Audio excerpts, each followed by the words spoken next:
This house does not want you dead. It wants you empty.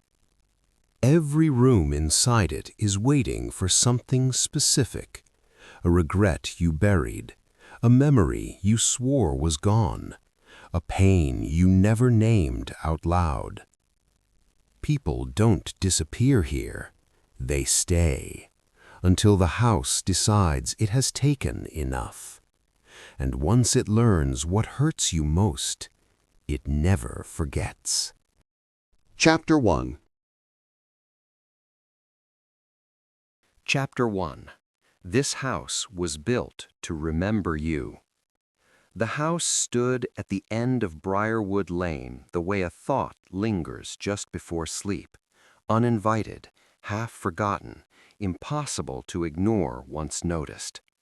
Its paint had once been white, but time and weather had pressed it into a dull gray, like bone left too long in the sun. The windows were dark, not broken, not boarded, just watching.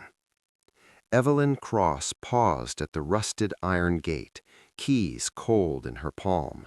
She told herself she was only here to catalog the property, an appraisal, one afternoon, maybe two.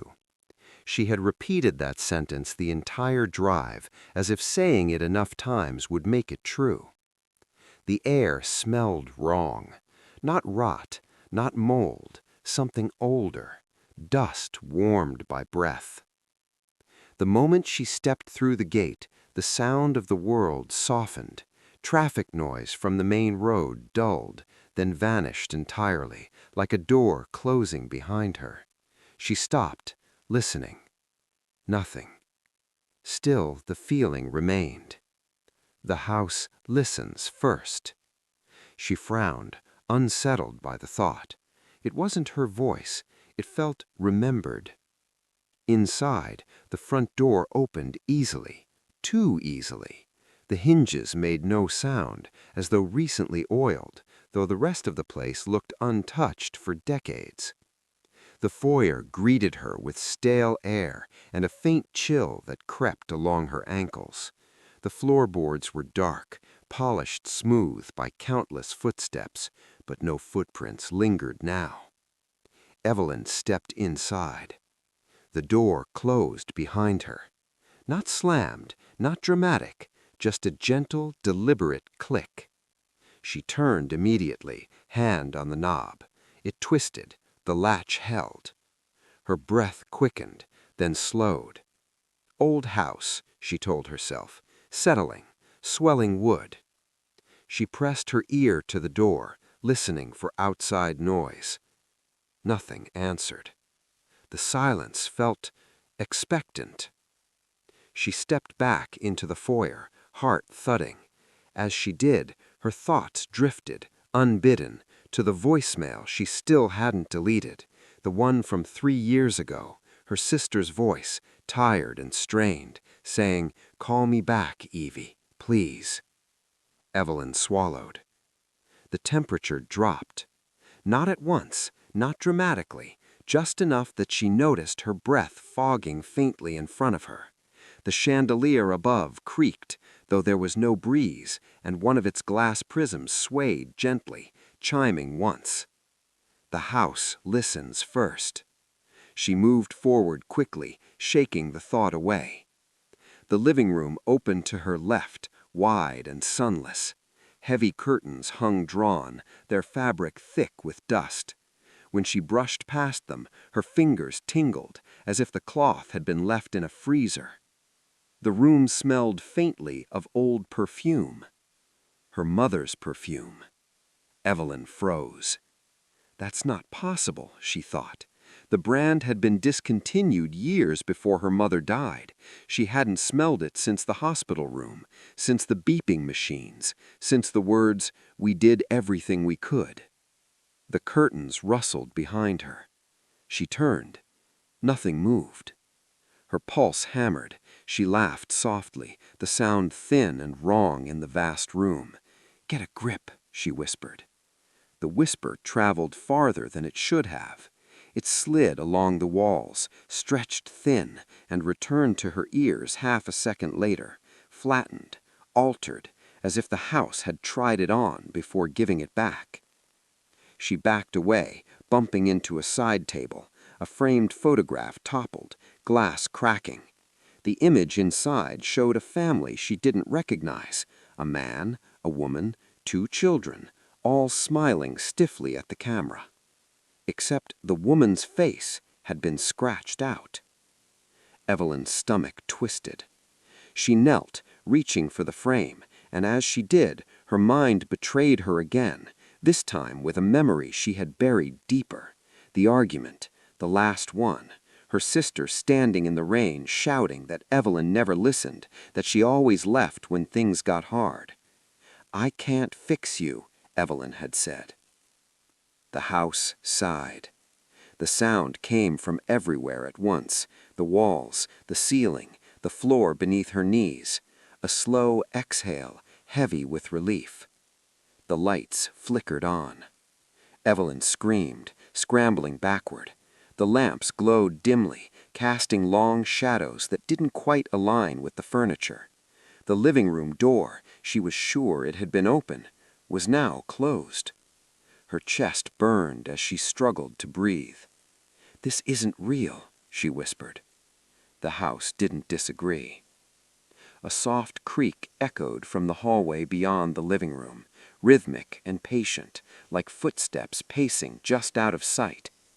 Evelyn stared at the door, tears stinging her eyes. She understood then, not fully, but enough, that the house hadn't reacted to her presence. It had reacted to her memory.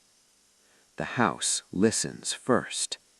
And somewhere deep within its walls, something had begun to remember her back. Chapter 2. Chapter 2. Every room knows what you regret. Evelyn did not remember deciding to leave the living room. She only realized she had when she was standing in the hallway, the door behind her no longer visible, as if the house had quietly edited it out. The hallway, now they looked bruised. The floor beneath her feet was warmer here, faintly pulsing, like a body resting just under the surface. She took a step forward. The house remained still. Another step. Nothing. Her shoulders loosened a fraction. The silence settled into something almost tolerable, and for the first time since entering, she allowed herself to think that perhaps the worst was over, that whatever strange reaction the house had was finished now that she had moved on. The hallway ended abruptly at a closed door. White paint, peeling, a brass knob polished bright, as though used often. A bedroom. Evelyn hesitated, then reached out.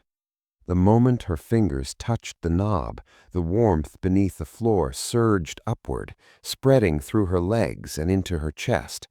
Her breath caught, not in fear, but in recognition. The room already knew her.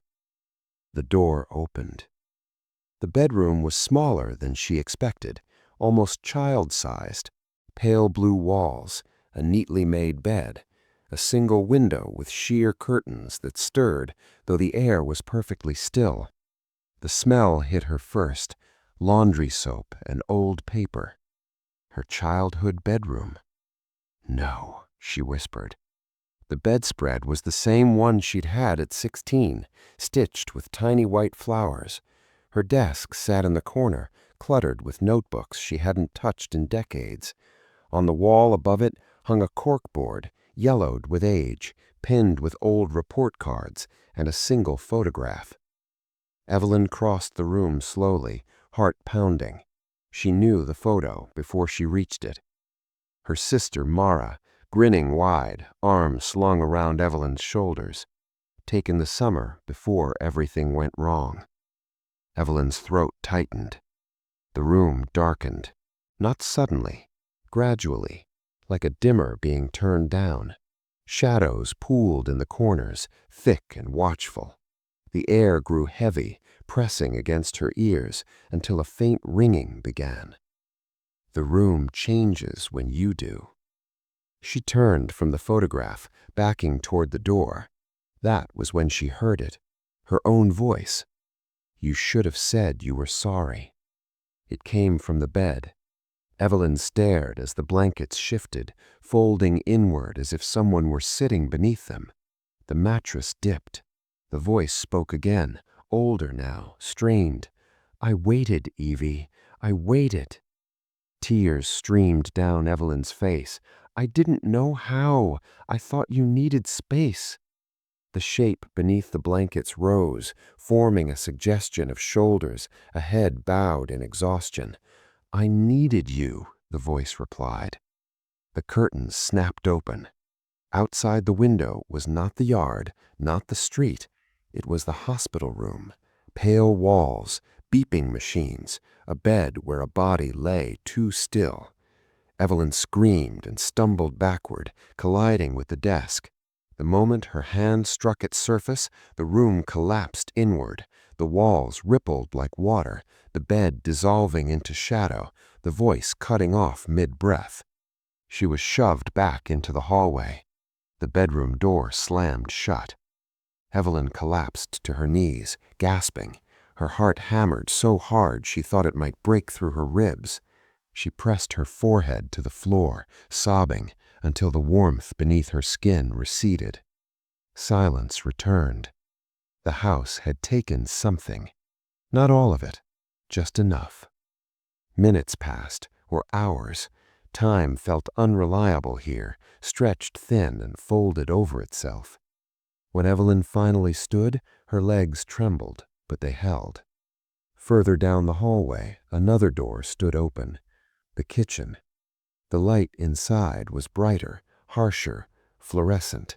The smell of scorched food hung thick in the air, mixed with something sour. The counters were cluttered, crowded with dirty dishes stacked too high, a half-empty bottle tipped on its side. A family kitchen. Evelyn stepped inside. The moment she crossed the threshold, voices erupted around her, loud, overlapping, sharp with anger. She flinched as chairs scraped across the floor, cabinets slammed, words hurled like knives. "This isn't what we agreed on. You never listen. Don't put this on me." The voices circled her, unseen, growing louder. The refrigerator door banged open and shut repeatedly. A pot boiled over on the stove, foam spilling down onto the burner, filling the room with the acrid smell of burnt milk. Evelyn covered her ears, shaking her head. "Stop," she pleaded. The sink filled on its own, water rising fast, spilling onto the floor. It soaked into her shoes, ice cold. On the kitchen table, a stack of unpaid bills appeared, pages fluttering as though fanned by an invisible hand. She recognized the numbers. Her parents' house, the one they'd lost, the loan she refused to co-sign, the choice that had fractured what little remained of her family. The room tilted. The room changes when you do. Evelyn forced herself to breathe, slow and steady. She lowered her hands. The shouting dimmed, fading into a dull murmur. The water stopped rising. "I was scared. I thought I'd drown with you." The voices fell silent.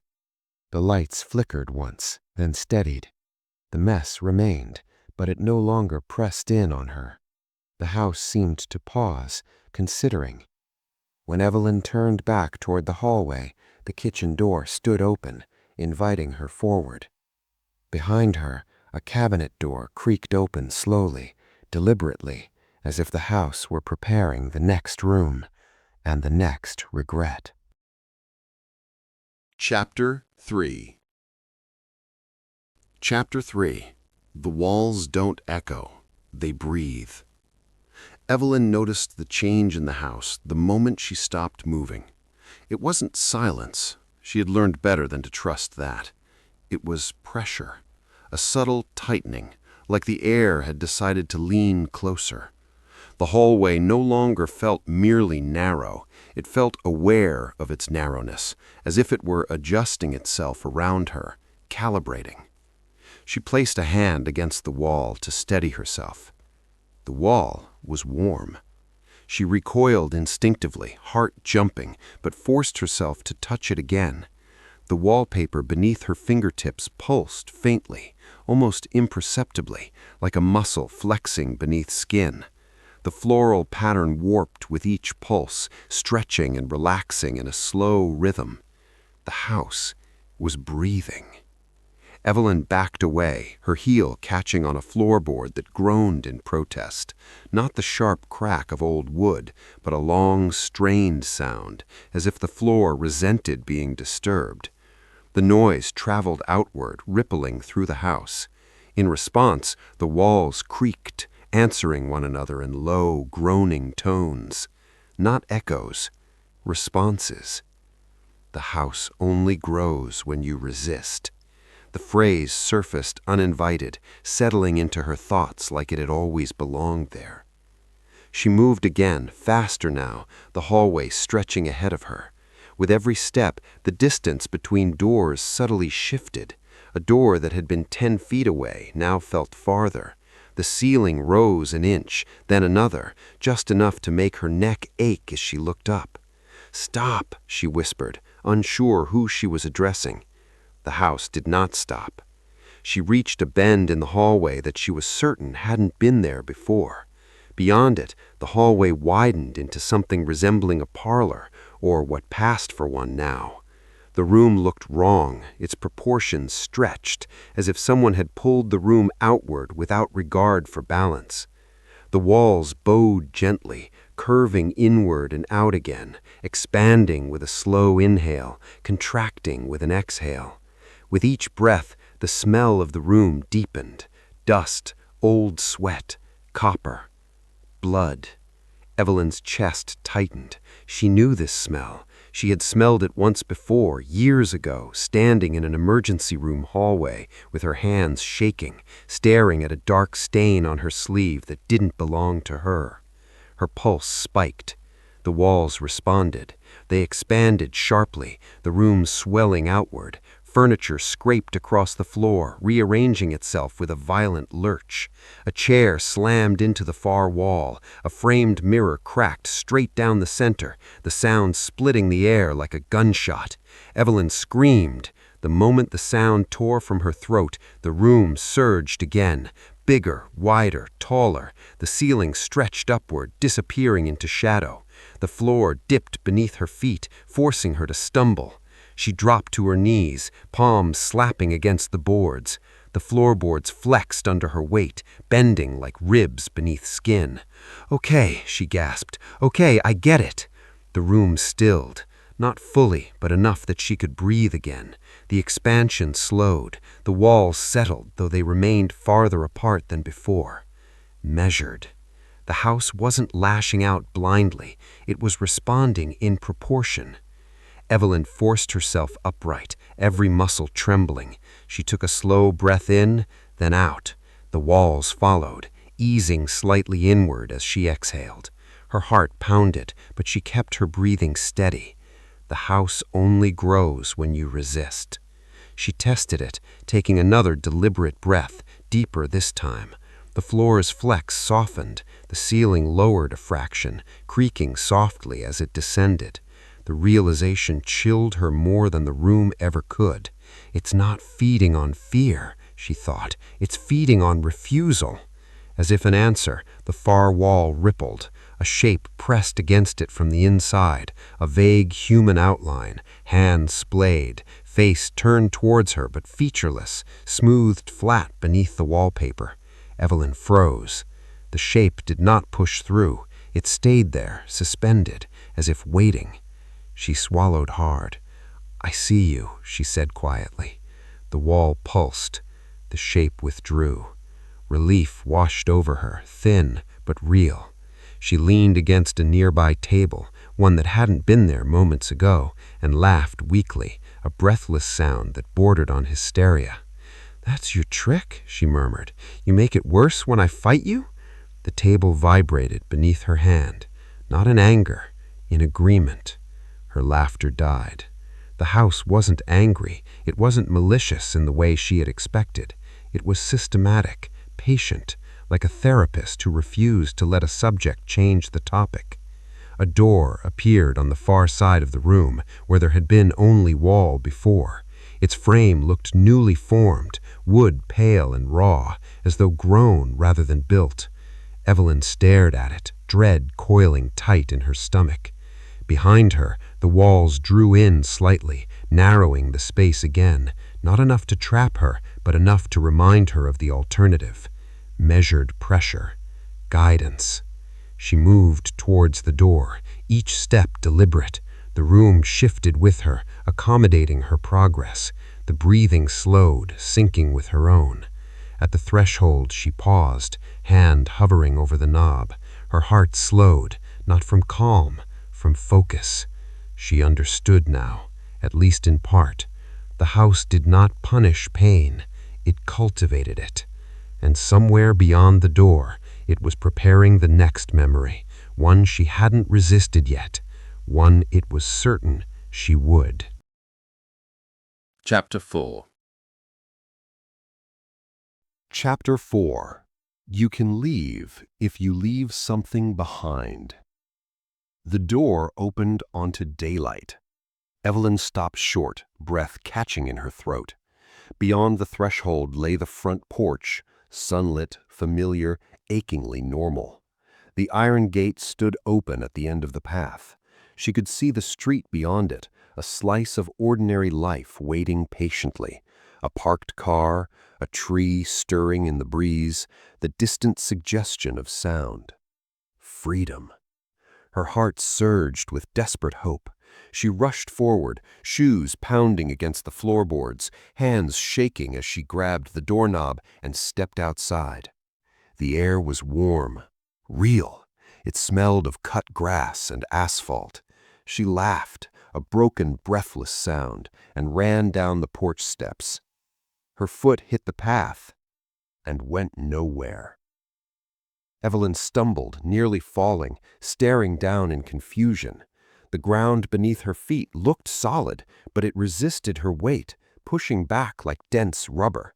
She tried again, harder this time, forcing herself forward. The world shuddered. The sky dimmed, clouds racing in from nowhere. The open gate groaned, its hinges twisting inward. The path cracked beneath her shoes, fissures spidering outward. Evelyn screamed and stumbled backward, scrambling onto the porch as the illusion collapsed. The sunlight bled away, sucked back through the doorway like breath pulled into lungs. The front door slammed shut. She stood there, shaking, heart hammering, staring at the blank wood. Nothing leaves whole. The phrase settled into her chest, heavy and cold. She pressed her forehead against the door, fighting the urge to cry. I know, you showed me. You let me see it. The house creaked softly around her, not in apology, but in acknowledgement. She turned slowly, scanning the foyer. It looked the same as when she'd entered, but she knew better now. Subtle changes marked it, the walls closer together, the ceiling a fraction lower. The house was adjusting, accounting. Evelyn moved deeper inside, searching for another way out. She tried windows next. Each one revealed a version of the outside world that dissolved the moment she touched the glass. One showed her childhood street, another the hospital parking lot, another her sister's apartment building at dusk. All unreachable. The house was not barring exits, it was withholding permission. Her frustration built, sharp and hot. She tried forcing a door open with her shoulder. The wood didn't budge. She kicked at it, pain jolting up her leg. The house responded instantly. The walls tightened, the floor booed upward, pitching her forward. She slammed into the door, gasping as the air thickened, pressing against her chest. Nothing leaves whole. Okay, she rasped, sliding down to the floor. Okay, I'm done fighting. The pressure eased, just enough to let her breathe. She stayed there for a long moment, forehead pressed to her knees, listening to her own ragged breaths. The house breathed with her, slower now, calmer, measured. When she stood, another door stood open down the hall, one she hadn't noticed before. Light spilled from it, soft and muted. Evelyn approached cautiously. The room beyond was bare, no furniture, no windows, just a single chair in the center of the floor, and on the chair, a box. It was small, wooden, unremarkable, the kind of thing someone might use to store letters or keepsakes. The lid was closed. Evelyn circled it slowly, dread pooling in her stomach. The air here felt different, still, expectant. This room wasn't pressing in on her. It was waiting. She reached for the box. The moment her fingers touched the lid, images flooded her mind. Not vivid recreations like before, but impressions, weights, emotional gravity, truth, guilt, forgiveness. The words weren't spoken aloud. They formed inside her, heavy and indistinct, like stones sinking into water. She understood then.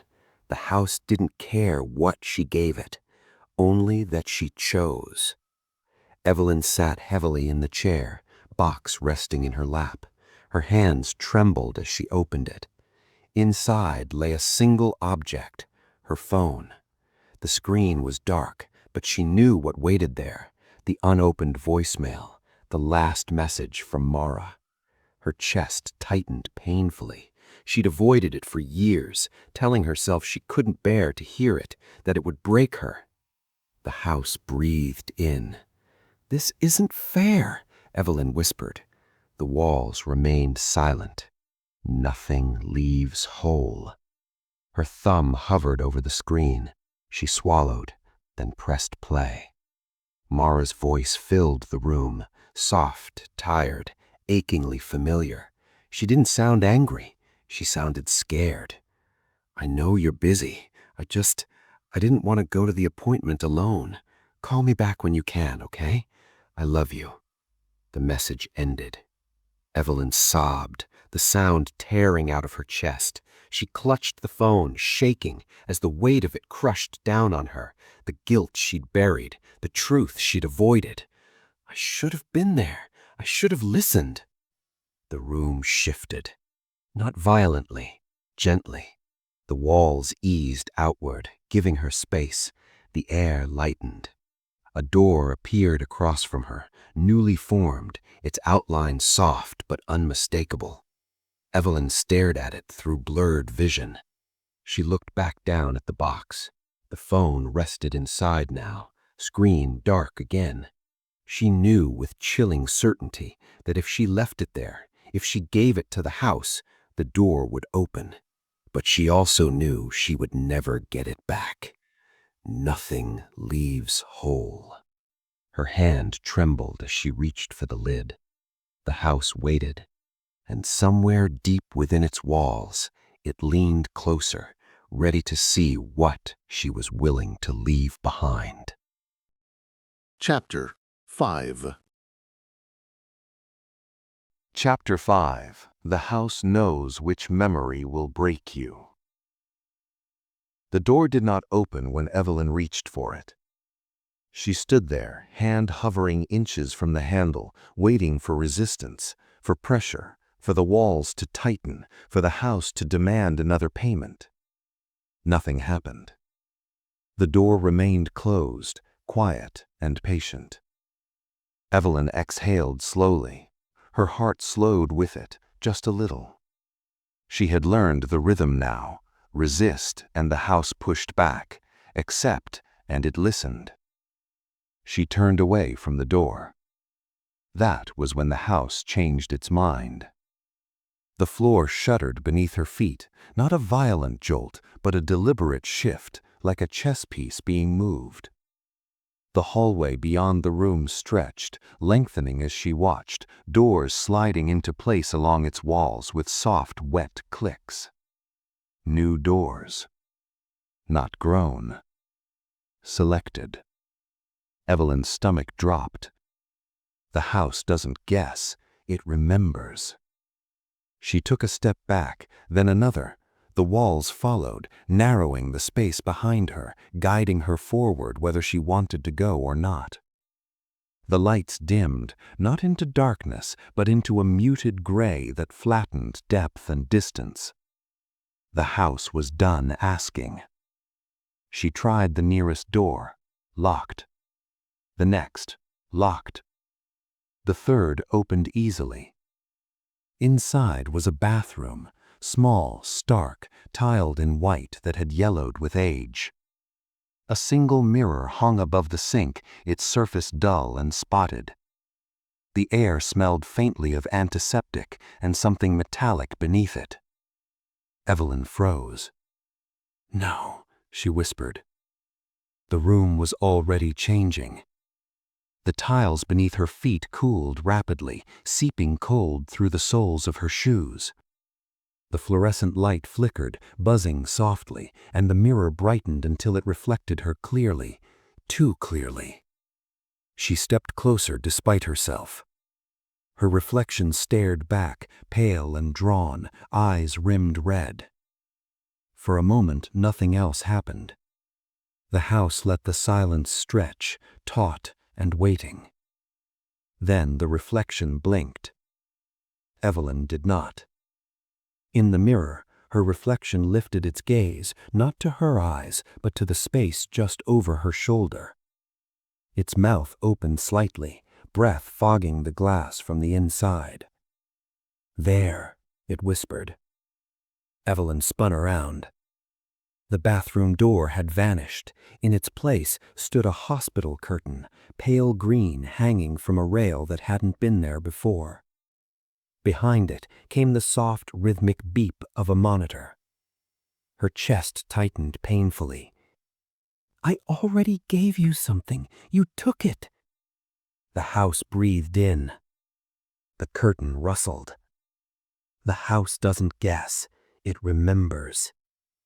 Evelyn's legs carried her forward before she could stop them. She pushed the curtain aside. The bed waited beyond it. Mara lay there, smaller than Evelyn remembered, skin waxy and pale, tubes snaked from her arms, her chest rising and falling with mechanical precision. The monitor beeped steadily, indifferent. Evelyn staggered back, shaking her head. "This isn't real," she whispered. Mara's eyes opened. They were clear, focused, alive. "You didn't come," she said quietly. The words landed heavier than any scream. "I couldn't," I choked. "I was scared." The room reacted instantly. The walls drew closer, closing in by inches, the ceiling lowered, the light pressing down harsh and unforgiving. The monitor's beeping grew louder, faster. Mara turned her head slightly, meeting Evelyn's gaze. "You always are." Evelyn clutched her chest, struggling to breathe. The air thickened, each inhale a labor. She backed away, but the bed slid forward to meet her, its wheels rolling silently across the tile. "I'm sorry," I sobbed. "I thought I had more time." Mara's expression softened, not forgiving, not cruel, just tired. So did I. The monitor flatlined. The sound pierced the room, sharp and final. The walls surged inward violently, the tiles cracking beneath Evelyn's feet. She screamed as the ceiling dropped another foot, forcing her to crouch. "Stop!" she cried. "Please!" The house paused, measured. Evelyn collapsed to her knees, shaking. "I didn't want to remember it like this. I didn't want to see her die again." The pressure eased slightly, but did not release. The bed dissolved into shadow, the curtain withered away, the bathroom reasserted itself, smaller than before. Tighter. The mirror remained. Evelyn looked up slowly. Her reflection stared back, eyes wet, face streaked with tears. This time it did not move on its own. "You chose this memory," the reflection said softly in Evelyn's own voice, "by avoiding it." The truth settled into her bones, cold and heavy. The house hadn't created this moment. It had uncovered it. The walls creaked, easing back just enough to let her stand. A new door appeared beside the sink, its surface smooth, unmarked. Evelyn wiped her face with trembling hands. She knew now what the house would do next. It wouldn't show her random pain anymore. It would show her the memories she had hidden best, the ones she still pretended weren't shaping her. She reached for the door, heart racing. Behind her, the mirror cracked. Just a hairline fracture, spreading slowly across the glass. A reminder. The house doesn't guess. It remembers. And it was far from finished with her. Chapter 6. Chapter 6. Someone stayed too long and became part of it. The door led to a staircase Evelyn did not remember seeing before. It descended sharply, each step narrow and steep, the wood worn smooth at the center as if by countless feet pacing the same anxious path. The air grew cooler with every step, carrying a smell she couldn't immediately place, dust, old breath, and beneath it something faintly sweet, like flowers left too long in water. Evelyn paused halfway down. She could hear voices, not loud, not clear, just murmurs slipping through the walls, brushing past your ears like drafts through cracks. They rose and fell in uneven rhythms, sometimes overlapping, sometimes isolating a single word. "I tried. Please. It wasn't my fault." Her stomach twisted. The house keeps what feeds it. The phrase felt heavier now, less metaphor and more warning. She continued downward. The staircase ended in a corridor that stretched farther than any basement should. The walls here were bare wood, darkened and polished in places by constant contact. When Evelyn ran her fingers along the surface, she felt shallow indentations, curved impressions, uneven and overlapping. Handprints. Some were small, some were large, all pressed into the wood as if the walls had been soft when they were made. She jerked her hand away. The corridor whispered. Not one voice, but many, layered and intimate, as though the walls were conferring among themselves. Evelyn caught fragments, apologies, excuses, half-finished confessions. Each voice carried a different cadence, a different age. None of them sounded at peace. She reached the first door on the left. It was old, its paint chipped down to bare wood around the edges. The handle was tarnished, dulled by years of use. As Evelyn reached for the handle, she noticed the surface around the knob was smeared with darkened impressions. Fingerprints. They overlapped again and again, pressed hard, as if someone had tried desperately to force the door open. Evelyn swallowed. "Hello?" she called, her voice barely more than a breath. The whispers paused, then resumed, closer now. She pushed the door open. The room beyond was small and windowless. A single chair sat in the center, its legs fused into the floorboards, wood grown around wood. On the far wall, shapes protruded beneath the surface, faces half-formed, mouths frozen open mid-word. Evelyn staggered back, bile rising in her throat. The faces moved, not fully, just enough. A cheek twitched, a mouth stretched wider, the wood creaking softly as it did. "We stayed," a voice said, from the wall itself. Another followed. "We thought if we gave enough." A third, quieter. "It would let us go." The walls pulsed, breathing shallowly. The faces sank back slightly, as if embarrassed by their eagerness. The house keeps what feeds it. Evelyn backed out of the room, heart racing, and the door closed on its own behind her. The handle twisted once, gently, as if it tested whether she might try to return. She didn't. The corridor seemed longer now, branching into side passages that hadn't been there before. Each one carried its own chorus of whispers, its own faint scent: cigarette smoke, antiseptic, damp wool, burnt coffee. Lives catalogued by regret. She passed another door, then another. On each the same marks appeared: fingerprints, smears, scratches where nails had dragged.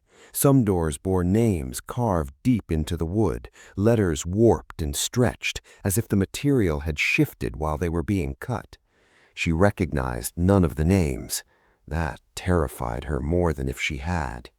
A sharp sound cut through the murmurs, a single knock coming from the wall to her right. Evelyn jumped. The knock came again, more insistent. She pressed her ear to the wall despite herself. "I can help you," a voice whispered from inside. It sounded young, male. "I figured it out too late, but you don't have to." Her heart pounded. "Help me how?" A pause. The wall warmed beneath her cheek. "You have to stop feeding it. Stop giving it pieces of yourself." The house inhaled. The temperature dropped sharply. The whispers surged, rising into a low, agitated hum.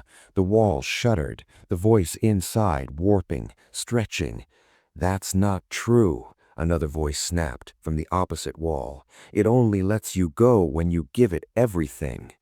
The corridor tightened, walls drawing closer, forcing Evelyn back into the center. The voices argued around her, overlapping and frantic. "She doesn't know yet. Don't lie to her. It hurts less if you stop fighting." "Enough!" Evelyn shouted. The sound echoed strangely, absorbed more than reflected. The voices fell silent. The walls relaxed, easing back just enough for her to breathe. Measured. A door appeared at the far end of the corridor, newly formed, its surface smooth and unmarked, untouched by desperate hands. It stood apart from the others, solitary and inviting. Evelyn knew what it meant. This door belonged to someone who had not stayed too long. Not yet. She walked toward it slowly, the whispers resuming behind her in hushed tones. As she passed the last door, a handprint appeared on its surface, forming beneath the wood, as if pressed from the inside. It lingered there, palm flat, fingers splayed, watching her leave. Evelyn did not look back. At the threshold of the new door, she paused, heart racing, mind reeling with the weight of what she had seen. The house was not just remembering pain, it was preserving it. And if she wasn't careful, if she gave too much, stayed too long, she would not simply be trapped, she would be added. Her hand closed around the knob. Behind her, the corridor exhaled, satisfied. The house keeps what feeds it, and it was still very hungry. Chapter 7. Chapter 7. Pain is the price of survival. The room beyond the door was quiet. Not the watchful quiet Evelyn had come to fear, but something softer, muted, restrained. The air smelled clean here, like rain after dust. Pale light filtered from nowhere in particular, filling the space without casting shadows. For the first time since entering the house, Evelyn felt her heartbeat slow. She stood still, listening. Nothing whispered her name. Nothing pressed in. Her shoulders sagged with exhausted relief. Hours passed, though outside the night stayed the same. She sat against the wall, sliding down until she was on the floor, knees drawn to her chest. Her body trembled now that it no longer had to move. Every memory the house had dragged into the light left a bruise behind, some sharp, some dull, all aching. She laughed quietly, a thin sound edged with disbelief. "So that's it. You hurt me until I understand." The wall at her back warmed slightly. Not agreement, recognition. Pain ends when it's acknowledged. The phrase surfaced gently this time, not as a warning, but as an invitation. Evelyn closed her eyes. Immediately the room reacted. The light dimmed, not threateningly, just enough to sharpen the edges of her thoughts. The floor creaked beneath her weight, adjusting. The house leaned closer, attentive but not aggressive. She felt the instinctive urge to tense, to brace herself for what came next. Instead, she forced herself to relax her shoulders, to unclench her jaw. "I know. You're going to show me something else." The house breathed out. The wall in front of her rippled, then cleared like fog lifting from glass. An image formed, not vivid like the rooms before, but distant, softened around the edges. A memory she hadn't considered dangerous. A small apartment kitchen, late afternoon light. Mara at the table, stirring sugar into a cup of coffee, frowning in concentration. Evelyn standing near the counter, arms crossed, already half gone in her mind. "You're not listening," Mara had said. Evelyn watched herself shrug. "You're overreacting." The memory stalled there, looping gently. No shouting, no tragedy, just a moment thick with what might have been said next. Her chest tightened. The house waited. Evelyn inhaled slowly, deliberately. "I was tired. I didn't think it mattered." The image sharpened. Mara looked up now, eyes bright with unshed tears. "It mattered to me," Mara replied. The pain surged, hot, immediate, pressing hard against Evelyn's ribs. Her breath hitched, tears spilling freely. She didn't pull away. "I'm here to the memory," Evelyn whispered. "I should have been here." The room responded instantly. The walls eased outward. The light warmed. The image softened again, then faded entirely. Relief washed through her, not the kind that erased the pain, but the kind that loosened its grip. Pain ends when it's acknowledged. Evelyn let out a shaky laugh through her tears. "That's the trick, isn't it?" The house did not contradict her. She stood slowly, legs unsteady but stronger than before. As she moved, she noticed subtle changes. Doorways she passed no longer shifted unpredictably. The floor no longer bowed away from her steps. The house was still alive, but it was listening differently. She followed a narrow passage that led upward, emerging into what might once have been a sitting room. The furniture was sparse, arranged neatly, as though prepared for company. A single lamp glowed softly on a side table. On the far wall hung a mirror. Evelyn stiffened, but not with panic this time. She approached cautiously. Her reflection stared back, tired and tear-streaked, eyes rimmed red. But it did not move independently. It did not whisper. It only watched. "I know you're still there," Evelyn said, meeting her own gaze. "I know you'll try again." The reflection nodded. The lamp flickered. A spike of fear rose instinctively, and with it the room tensed. The walls drew in a fraction, the air thickening. Evelyn exhaled. "I'm scared," she admitted, "but I'm not running." The pressure eased. Understanding bloomed slowly, settling deep in her bones.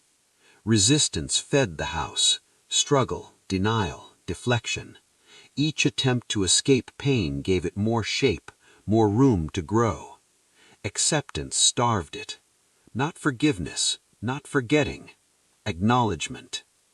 A door appeared beside the mirror, already open. Beyond it lay another hallway, But this one was different. Shorter, straighter, fewer doors. The whispers were gone. Evelyn stepped through, heart steady despite the fear coiled beneath it. She knew that the house would not stop, but she also knew how to move through it. At the end of the hallway, the floor sloped downward slightly, and the air cooled. A familiar tension crept back into her chest, not panic, but anticipation. The house was not finished teaching her. Pain ends when it's acknowledged. But acknowledgement came at a cost. As Evelyn reached the next door, she hesitated, fingers hovering over the handle.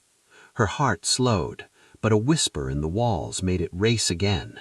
Not threatening, not pleading, curious. The house was adjusting, and somewhere ahead it was preparing a lesson that would demand more than understanding. It would demand choice. Chapter 8. Chapter 8. The House Doesn't Want Everyone. The hallway opened into the foyer again. Evelyn recognized it instantly. The scuffed floorboards, the chandelier with its uneven sway, the front door standing closed and solid.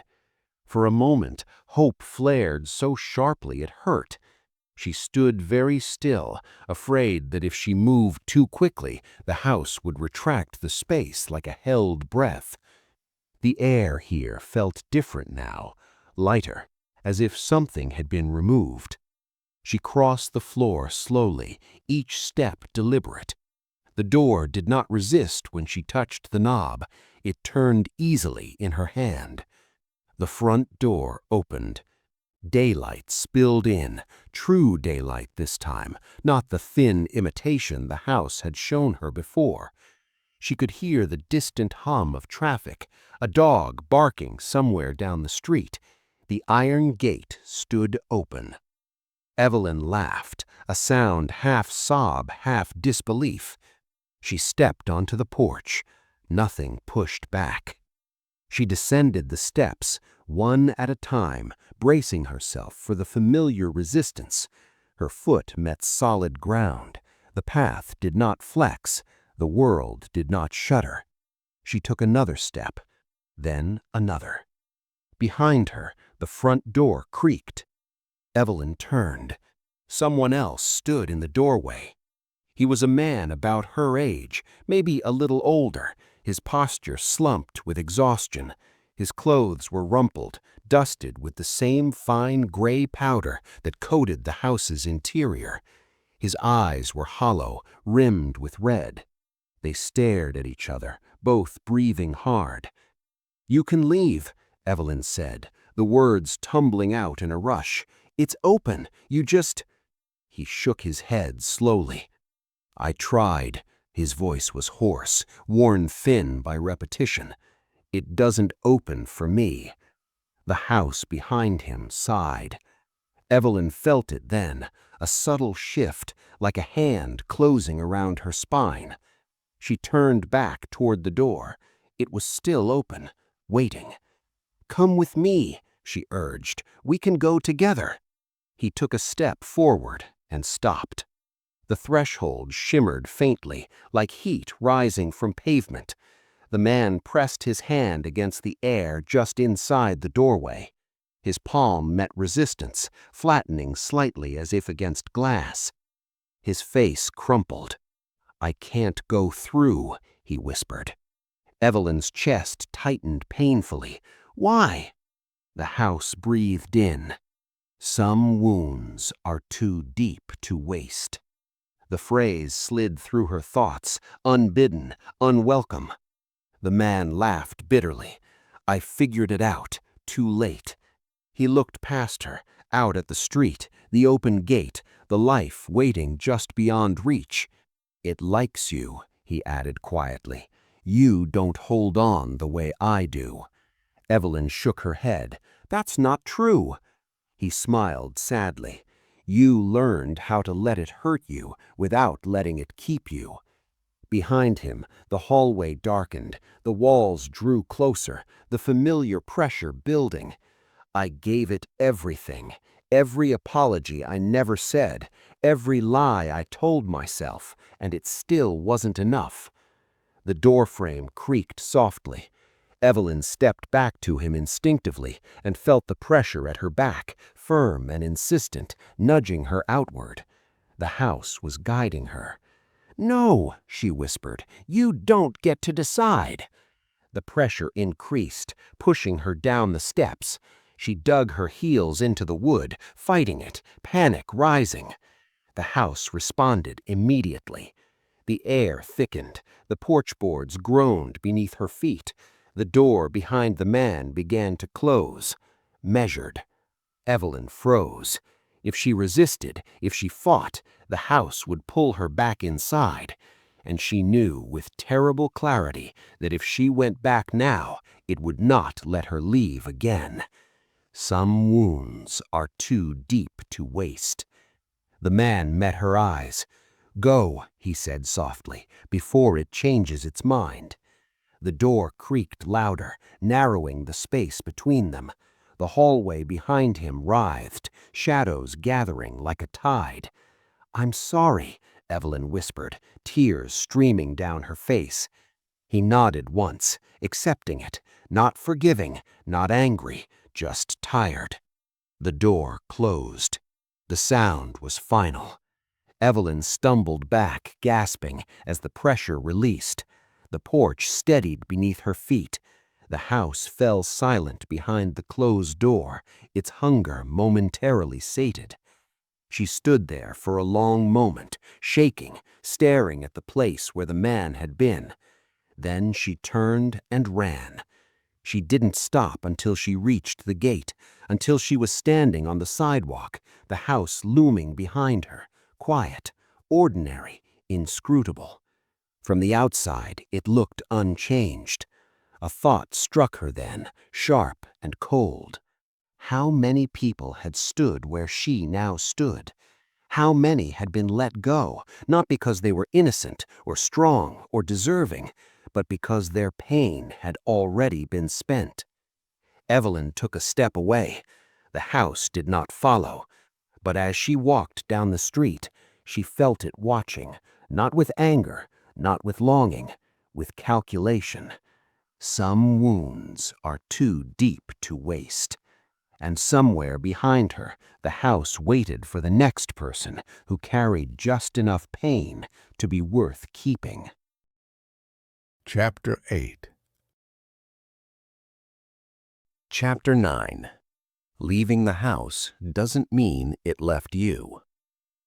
Evelyn did not look back again. She walked until the street curved, until the house slipped out of sight behind a line of trees and parked cars. Only then did she slow, her lungs burning, her legs trembling beneath her. The world around her felt too bright, too sharp, as if someone had turned the contrast up too high. People passed her on the sidewalk, a woman walking a dog, a man on his phone, laughing.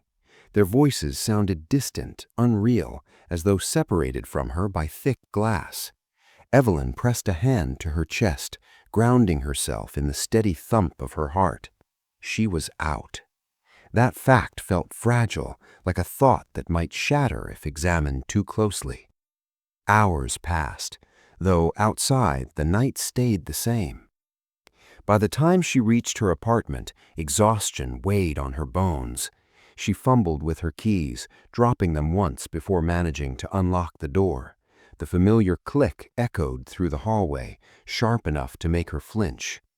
Inside, the lights flicked on instantly, too instantly. Her apartment smelled faintly of lemon cleaner and stale air, comforting, ordinary. She closed the door behind her and leaned against it, eyes shut, breathing slowly until the shaking eased. "It's over," she whispered. The words sounded rehearsed. She pushed herself upright and crossed the living room, shedding her shoes by the door. Everything looked the same as she'd left it that morning, the couch, the bookshelf, the framed photos on the wall. And yet, the room felt narrower than she remembered, not dramatically, just enough to make her aware of the distance between walls, of the way the ceiling pressed slightly lower than it should. She shook her head, blaming fatigue. In the kitchen, she poured herself a glass of water. Her hands were steadier now. The glass didn't tremble as she lifted it to her lips. The first sip tasted wrong. Not bitter, not foul, just familiar. Evelyn froze. She set the glass down slowly, staring at it. The faint metallic tang lingered on her tongue. Hospital water. The taste of long nights and bad news. "Get a grip," she muttered. She turned away and noticed the kitchen door. It stood open. She was certain she'd closed it earlier. Her pulse quickened. She crossed the room and pushed it shut. The latch clicked easily. No resistance, no pressure. Nothing happened. Relief washed through her, thin but real. She moved through the apartment, checking rooms, reassuring herself with each familiar detail. Bedroom, bathroom, closet. All normal. In the bathroom, she paused at the sink, staring at her reflection. She looked older somehow, more worn. The skin beneath her eyes shadowed, her mouth set in a line she didn't recognize. She leaned closer to the mirror. The reflection leaned with her. Evelyn laughed softly, shaking her head. "You're home," she told herself. The mirror did not move on its own. Still, she stepped back. That night she dreamed of hallways. Not the house's hallways, not exactly. These were narrower, painted in familiar colors, her apartment's colors. Doors lined the walls, each one closed, each one humming faintly as she passed. She awoke with a start, heart racing, the echo of whispers clinging to her thoughts. Once remembered, never erased. The days that followed settled into an uneasy rhythm. Evelyn returned to work. She answered emails. She nodded through conversations she barely heard. On the surface, nothing had changed, but at night, the apartment shifted, subtly. The living room seemed longer when she crossed it in the dark. The bedroom door creaked open on its own, stopping just short of the wall. The air grew heavy when she lingered on certain thoughts, certain memories. She learned quickly not to linger. One evening, she found a new crack in the hallway wall, thin as a hairline fracture. She didn't remember it being there before. When she touched it, the plaster was warm. She pulled her hand back as if burned. Her phone buzzed on the counter. A message from an unknown number.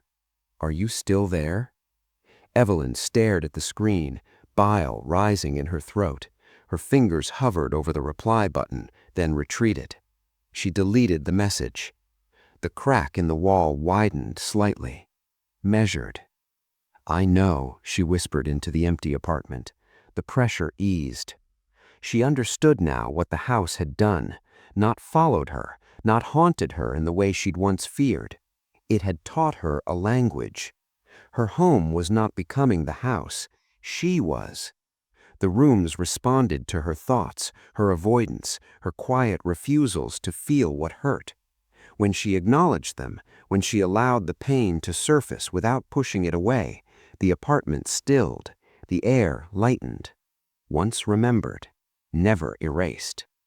But remembered did not mean owned. Late one night, as she lay awake listening to the building's distant hum, Evelyn made a decision. She sat up, turned on the light, and opened the drawer of her nightstand. Inside lay her phone. She powered it on, hands steady. She scrolled through old messages, old photos. She stopped at Mara's name. For a moment, fear flared, the instinct to close it all down, to bury it again. She didn't. She read. She remembered. She cried quietly into her pillow, letting the grief come without fighting it. The apartment breathed out. The walls remained still. When Evelyn finally lay back, exhaustion pulling her toward sleep, she understood the truth the house had never spoken aloud. Leaving was not an ending. It was a responsibility. Because pain ignored will always build rooms, and once remembered, never erased. Chapter 10. Chapter 10. The house is still standing somewhere. Evelyn stopped dreaming about hallways. That was how she knew time had passed. Weeks slipped by, then months, measured not by calendars but by the quiet ways her body relearned peace. The apartment no longer shifted when she walked through it at night. The walls stayed where they were. The doors remained doors. Most days, she almost believed the house was behind her. Almost. She avoided Briarwood Lane. She told herself it was practical, that there was no reason to return to a condemned property, no reason to test old fears. But sometimes, driving home from work, she felt a tug in her chest when she took a wrong turn, a tightening, a sense of proximity that had nothing to do with distance. She learned to listen to it without following it. One afternoon, she received an email from a colleague she barely knew.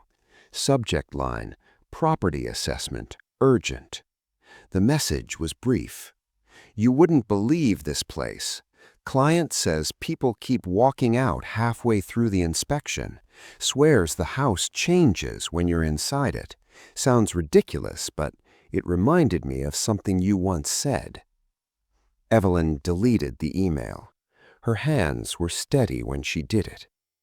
That night she dreamed again, but not of hallways. She dreamed of a house she had never seen before. It stood at the edge of a cul-de-sac, paint freshly applied, windows bright and welcoming. Inside, a family unpacked boxes, laughing, unaware of how carefully the walls were listening. Evelyn woke with a start, heart racing, the echo of a familiar rhythm pulsing behind her ribs. In, out, measured.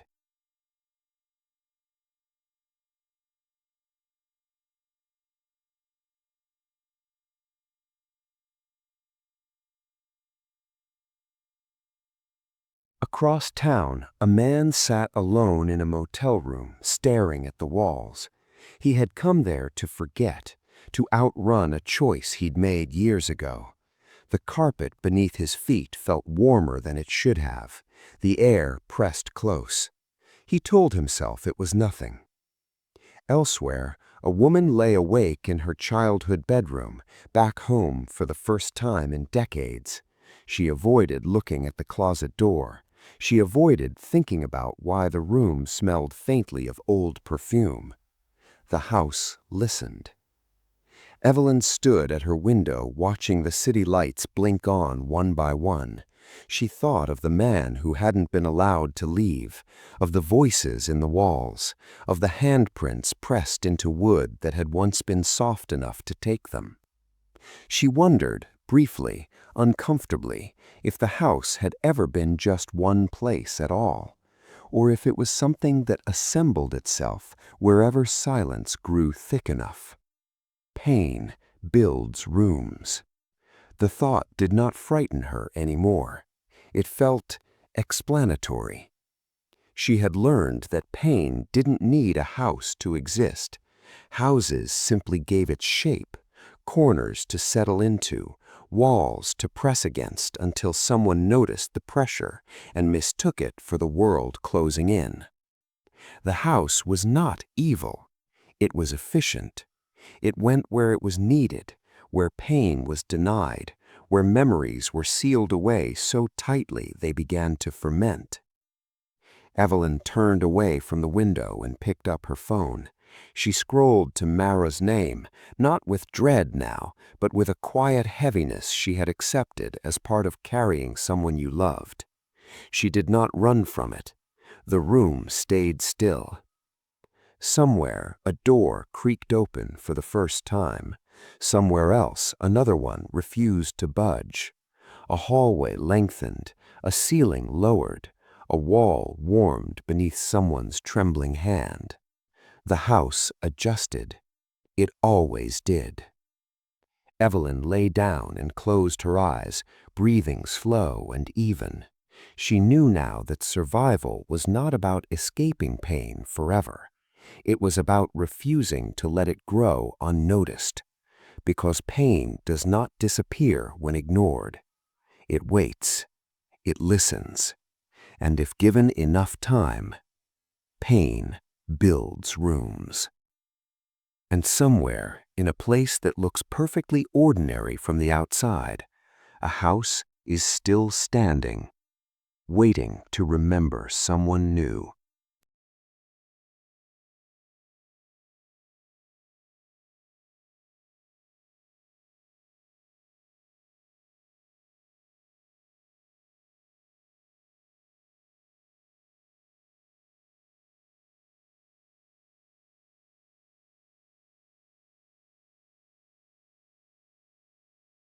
The house never hunted its victims.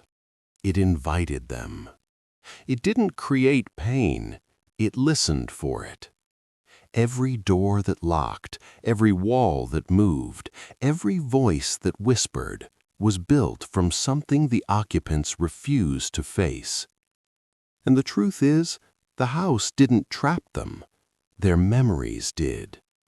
Because pain ignored doesn't disappear.